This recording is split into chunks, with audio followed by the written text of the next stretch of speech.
You guys are earning money that the vast majority of us will never see in a lifetime. What does it mean when an athlete has to bet on himself to earn an additional 20 stacks? Is it the thrill of just money? Is it the greed? Or are these guys, like I said, is this smoke and mirrors? Are these guys really not making money?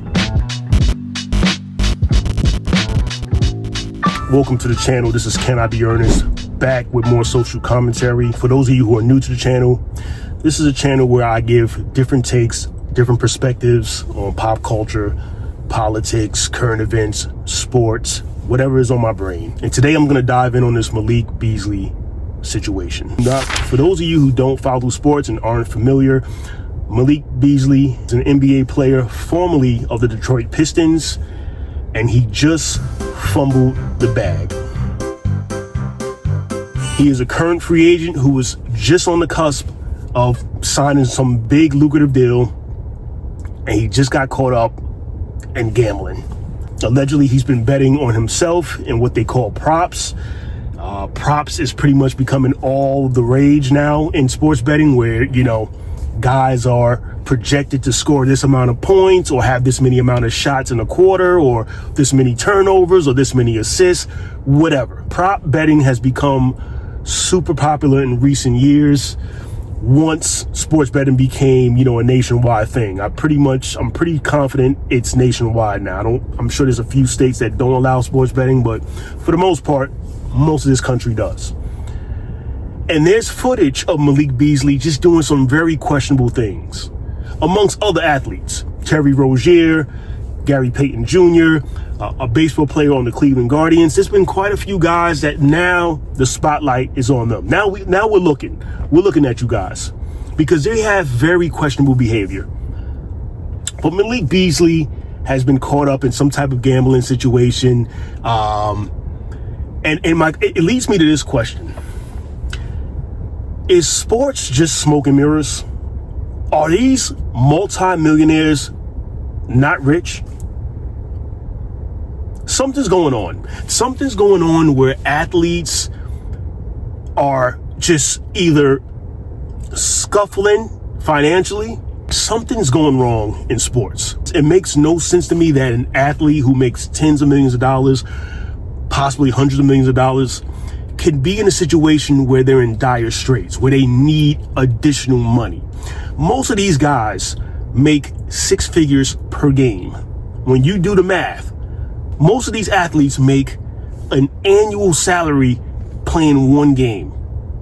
You're called one percenters for a reason. What does it mean when an athlete has to bet on himself to earn an additional 20 stacks, 50 stacks, whatever it is? What is that telling me? So if you're earning 20, 30, 40 million a year and you still find the need to bet on spreads and money lines, and it's one thing when the average person bets for like a side hustle. You know, if I want to make an additional few $1,000s a week and I place bets, we don't count. I'm talking about guys in that upper echelon, those guys earning 7, 8, 9 figures. Why are we sports? Why are we betting? Is it the thrill of just money? Is it the greed? Or are these guys, like I said, is this smoke and mirrors? Are these guys really not making money? I'm wondering if they sign contracts, if there's some type of clause where they're living off of credit cards or something. Like there's no actual cash flow. There's no liquid form of money.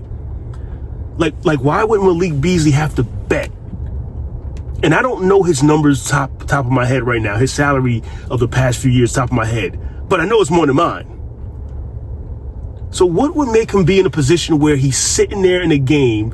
You know, they played the Knicks in the first round, and there was a pass that went right through his hands, a regular chest pass, and it went right through his hands. And had he caught it and maybe hit the 3-point shot, you know, the series could have gone differently for the Pistons. But the ball went through his hands, and I remember people were like, Vegas made the call. Like these players of today are making it obvious now that FanDuel and DraftKings and MGM and all these, you know, prominent names are like pretty much tied to these leagues, MLB, NFL, NBA. Now that they're tied and you can basically damn near bet on anything, The players are making it obvious that they're in cahoots. Not all, but some. And it strips sports away from its authenticity. Because now when I watch a game, I feel like the fix is in anyway, even if it's involving my teams. Because all you got to do is look at the odds, the Vegas odds. You got to look at the prop bets. You got to look at this. Everything just feels scripted now. And it's a shame because sports was the one true thing. I know people who may watch will say, sports is entertainment, so it's always been scripted. And perhaps that's true. But for those of us who played sports growing up and were a part of leagues or played semi-pros or whatever, there's still that competitive edge, right? You still feel like the better team will win or the better player will outperform the other team's best player or whatever. You still feel that competitive edge. But now these players are doing little questionable things, and they always have. I don't want to act like just today's players are doing this stuff. Before sports betting became a thing and it was only a Vegas thing, there were players rigging games years ago, decades ago. So we get it. It's been going on for a long time. We can go as far back as to the 1900s. But it's deeper than like the Pete Rose bets, the college basketball betting of the 80s. And it's deeper than that now. Now you have professional players in the NBA, perhaps the NFL, just letting you know in front of millions that they're down with the BS. There could be a player prop for a wide receiver that, he'll have 3 receptions in the first quarter. And just when he's about to get the 4th one, he'll let the ball go through his hands. Because he knows that the prop is that he only has 3 for the first quarter. And a ball that should hit his hands, he'll let go through. That way, somebody wins. Maybe he bet on himself and got an additional $10,000. It's a lot of trickery going on, man. In basketball, there may be a prop where this guy is projected to get 6 points in the first quarter, and he knows this in the back of his mind, and he's stuck on 4, and maybe he refuses to take a shot to get to 6. A wide open shot, he might pass it because he knows that chances are there's a lot of people that bet on the 6 points, and he intentionally made sure not to get that 6 point. So someone who bet against the 6 points wins.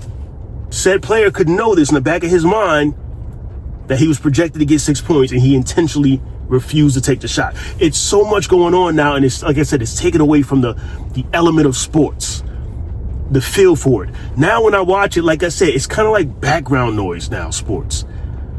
Because there's still a part of me that wants to watch for the entertainment and for the competition part, but I always feel like the fix is in. I'll never forgive Cam Newton in that Super Bowl. I'll never forgive him for that. I'm not a Cam Newton fan, but back then I kind of was. But when he didn't jump on that fumble, come on.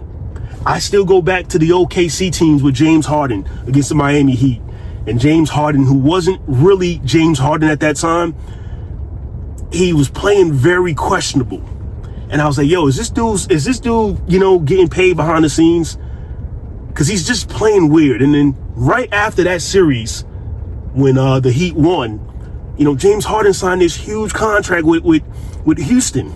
Huge contract. And a big sneaker deal with Adidas. And I'm like, you know what? There was like a handshake behind the scenes or something for this dude to perform like this in this game and then now get this big contract as a 6th man.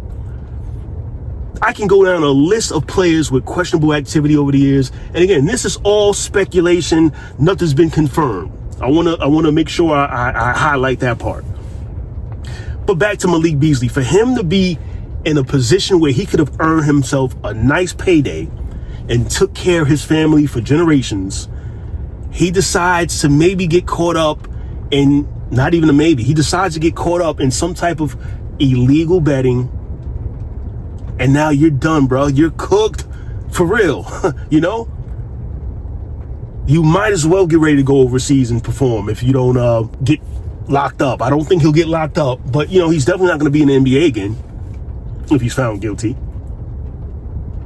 Was an additional $20,000 worth it when you're making millions? That's the question of this video. Is it worth it? Stop being a goofball.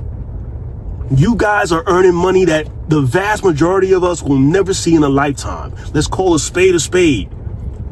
Most people don't make millions of dollars. You guys are playing a kid's game. this is, I understand there's a business element to it, but when you're making tens of millions of dollars, what's an additional $10, $20, $50,000? Make it make sense, man. Make it make sense.